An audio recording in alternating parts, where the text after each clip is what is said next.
So let's just look specifically at the pertussis vaccine. What is a pertussis infection?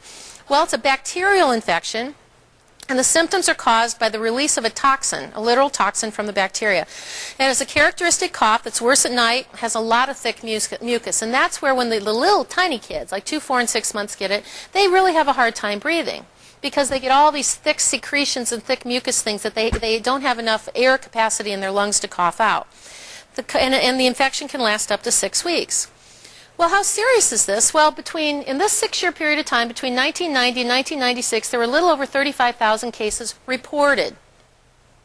Of those, 32% were hospitalized. Well, if they were little kids, yeah, because we put little sick kids in the hospital, right? Some seizures, pneumonia, seizures, and 2.2% death. Again, we don't know what was the underlying cause that was going on. Was it really just pertussis? Did they have respiratory failure? Did they have heart-lung diseases? Did they have cystic fibrosis? Did they have other sorts of things that made them unable to treat them with their pertussis infection? But when you add up those numbers, it still means that 56% of the total cases that were reported recovered uneventfully. They weren't part of these numbers that were here.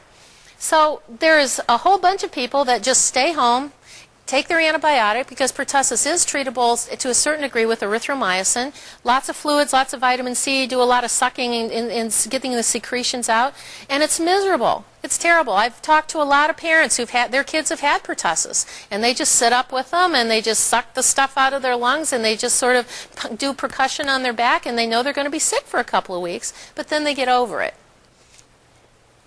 So it continues to occur in all age groups in spite of the fact that we have an 88% vaccination rate currently to date in the U.S. for pertussis.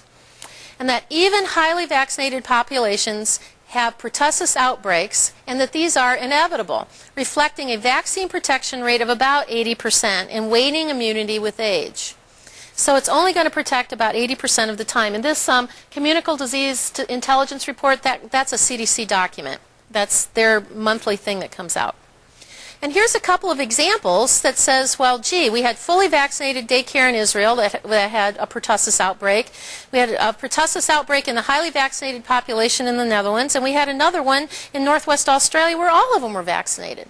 So, again, antibody response doesn't necessarily mean protection from disease.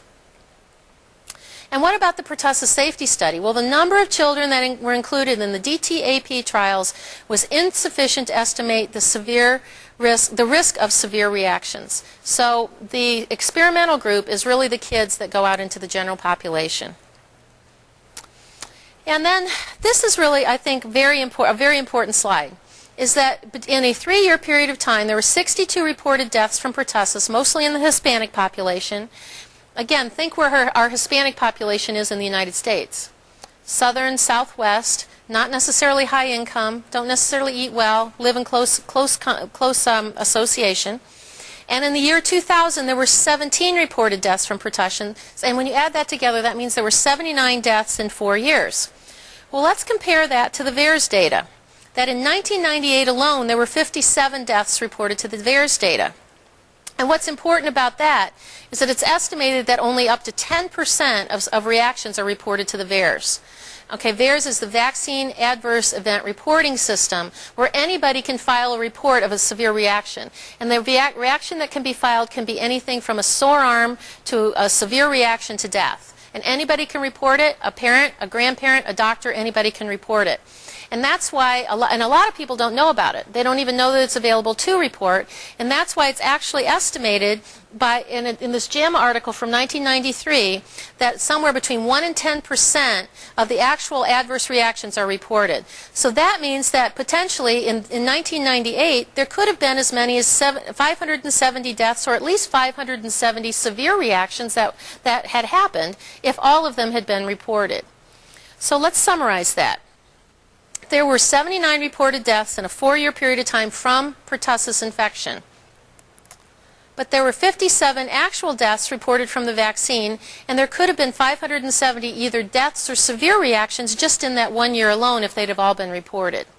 So the risk-benefit ratio is something that really needs to come out. People really need to know what these numbers are all about and to see what kind of protection ratio do you get and how severe is the infection compared to the risk of the vaccination.